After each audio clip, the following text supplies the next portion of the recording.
ರಾತ್ರಿ ಇಲ್ಲಿ ನಮ್ಮ ಉಳ್ಳಾಲ್ ಲಿಮಿಟಲ್ಲಿ ಸರಸ್ವತಿ ಕಾಲೋನಿಯಲ್ಲಿ ತಾವೀಗ ನೋಡ್ತಾ ಇದ್ದಾರೆ ಜಾಯ್ಲೆಂಟ್ ಸ್ಕೂಲ್ ಅಂತ ಇದೆ. ಇಲ್ಲಿ ಪಕ್ಕದಲ್ಲಿ ಇಬ್ಬರು ಈ ಕೇಸ್ದು ಅಕ್ಯೂಸ್ಡ್ ರವಿರಾಜ್ ಮತ್ತು ಸೂರಜ್ ಅವರು ಒಂದು ಮೂಲೆಯಲ್ಲಿ ಬಿಯರ್ ಕುಡಿತಾಯಿದ್ರು ಮತ್ತು ಆ ಬಾಟಲ್ಸ್ಗೆ ರೋಡ್ ಮೇಲೆ ಹೊಡಿತಾಯಿದ್ರು. ಸೊ ಅವ್ರ ಎದುರುಗಡೆ ಸ್ವಲ್ಪ ದೂರ ಇಬ್ಬರು ವರುಣ್ ಮತ್ತು ನಾವು ಫ್ರೆಂಡ್ ಕೂಡ ಅಲ್ಲಿ ಕೂತಿದ್ರು. ಆವಾಗ ಅವ್ರಿಗೆ ಕೇಳ್ತಾರೆ, ನೀವು ಯಾಕೆ ಇದು ಬಿಯರ್ ಬಾಟಲ್ಸ್ ಹೊಡಿತಾ ಇದ್ದೀರಾ? ಈ ಮಾತು ಮೇಲೆ ಸ್ವಲ್ಪ ಅವ್ರ ಮೇಲೆ ಮಧ್ಯದಲ್ಲಿ ಜಗಳ ಆಗ್ತದೆ.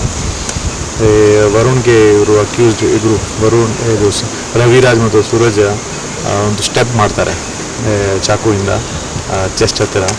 So then he runs towards his house. ಮಧ್ಯದಲ್ಲಿ ಅವನು ಬೀಳ್ತಾನೆ. ಇಮಿಡಿಯೇಟ್ಲಿ ಅವ್ರ ಕಸಿನ್ ಬಂದು ಅವರಿಗೆ KS ಹೆಗಡೆ ಹಾಸ್ಪಿಟಲ್ಗೆ ಕರ್ಕೊಂಡು ಹೋಗ್ತಾರೆ. ಬಟ್ ಮಧ್ಯದಲ್ಲಿ ಇವಾಗ ಡಿಕ್ಲೇರ್ಡ್ ಬ್ರಾಡ್ ಡೆಡ್ ಅಂತ.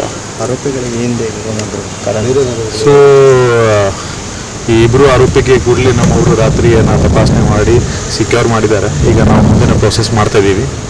ನಂತರ ಕೆಲವು ಕಡೆಯಿಂದ ನಮಗೆ ಮಾಹಿತಿ ಬಂತು ದಟ್ ಮಧ್ಯದಲ್ಲಿ ಹಿಂದಿನೂ ಕೂಡ ಒಂದು ಇಶ್ಯೂಸ್ ಇತ್ತು ಮತ್ತು ಕೇಸ್ ಆಗಿತ್ತು. ಅದು ನಾವು ವೆರಿಫೈ ಮಾಡ್ತೀವಿ. ಬಟ್ ಮೇಲ್ನೋಟಕ್ಕೆ ಸದ್ಯಕ್ಕೆ ಇದು ಇಮಿಡಿಯೇಟ್ಲಿ ಆನ್ ದ ಸ್ಪಾಟ್ ಈ ಘಟನೆ ಆಗಿದೆ ಅಂತ ಅನಿಸ್ತಾ ಇದೆ.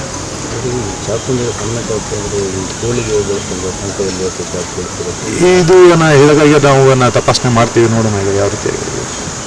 ನಮಗೆ ಚಾಕು ಸಿಕ್ಕಿದೆ. ಈಗ ಚಾಕು ಏನಕ್ಕೆ ಯೂಸ್ ಮಾಡ್ತಾಯಿದ್ರು ಮತ್ತು ಏನಿದೆ ಅದು ಸ್ವಲ್ಪ ವೆರಿಫೈ ಮಾಡ್ತೀವಿ.